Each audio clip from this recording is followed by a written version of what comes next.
It was close, but no cigar for Kyle. And by the way, happy birthday. Yeah. It was Kyle's birthday today. Happy birthday, big guy. Boy, 79 degrees out. That means it's gone up 2 degrees in just the past 15 minutes or so. And that's just the beginning. We're not in the heat wave yet. No. We have a couple of days before we get there. It's going to be warm, but it just turns downright hot later on this week. So let's talk about that. So the last 5 days, or the last few days, have been not too bad. Definitely above average, but definitely tolerable at the same time. So today, here's where we are. We're at 79. Sunday, the first day of summer, we hit 83. So we're in the 80s over the weekend.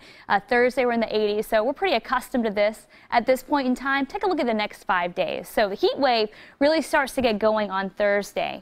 That's when temperatures start to approach 90. So we're in the 80s again Tuesday and Wednesday. By Friday, we're talking highs getting well into the 90s.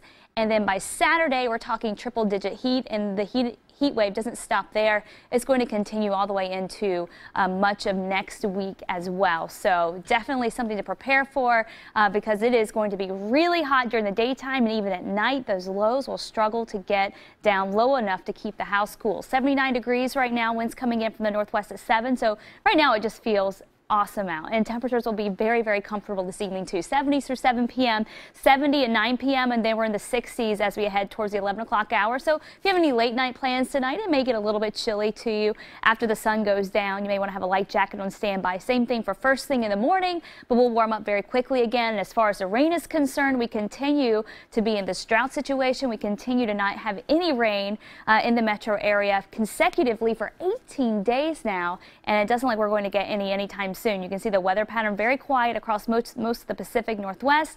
We have a few popcorn clouds here across central and eastern Oregon. Those will start to scatter out and really diminish as we go through the overnight hours. There is one disturbance back to our west here, and that'll keep things a little bit cooler as we go through the next couple of days. It keeps that heat from really building in, but for the most part, we're staying dry. We'll just have to contend with some morning clouds from time to time along the coast and across parts of the valley, and then we see the sunshine from there. Now tonight, the cloud forecast might be crucial to you if you want to get out and do some sightseeing by checking out the auroras. We are under a geomagnetic storm watch at this point, a very strong one too. And so look at the forecast. This is the max forecast. So this is what they're saying is going to happen if everything comes into play and it ends up perfectly. We could see the auroras all the way down into Texas. So that puts the Pacific Northwest in a very good light. This is what it looks like, your aurora forecast for the next hour.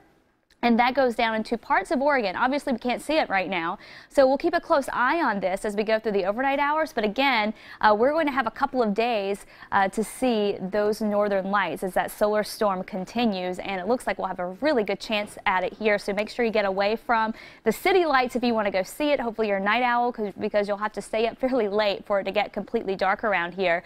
But as far as the cloud cover is concerned, I think we'll have pretty decent conditions for that. Now, if you get up really early tomorrow morning, hoping to see maybe a little tougher, we're going to have clouds developing along the coast, and they're going to push in through the Columbia River, and so we may wake up to a few morning clouds. Temperatures in the 50s, so again, it'll be a little cool in the morning. By noon, your lunch hour, we're in the low to mid 70s. We're seeing mostly sunny skies. Another beautiful day. Highs in the low 80s tomorrow, so warming it up just a little bit.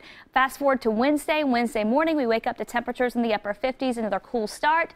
We go into the afternoon, outside high clouds. We're still going to see a lot of sunshine, just more filtered sunshine, and temperatures get into the mid 80s for Wednesday, and then the heat is on starting Thursday. So right now that heat just building across the desert southwest, so we're not looking at temperatures too hot at this point. By Thursday, that starts to nudge in our direction, and then it just continues to build heading into the weekend and early next week. So for your Saturday, this looks like it'll be the hottest day as far as temperatures go, and really our first shot to hit the triple digits in years in Portland. Upper 90s to 103 in the valley for Saturday afternoon. Sunday and Monday, we're talking highs well into the 90s, perhaps not reaching the triple digits just because we're going to have humidity pushing in, which means it'll make it feel even hotter. So to your system, it'll actually feel hotter Sunday, Monday. Look at that Tuesday, we're still dealing with the heat, so it is going to be a hot one. Tomorrow, highs in the upper 70s and 80s out east, low 80s for the valley, so feeling pretty nice, but then that heat builds in by Thursday, 89 degrees, and going into the weekend,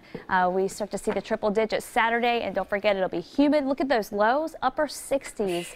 overnight Saturday and Sunday night, which means it's not going to give us a chance to really cool down at night before we gear up for the heat again the next day. And the key word here is the humidity that's going to accompany that 100-degree weather. So we don't get that very often here. When we do, it's miserable. It is going to be miserable. Don't forget, again, to check on the elderly and the pets, and just stay hydrated and try to find a way to stay cool.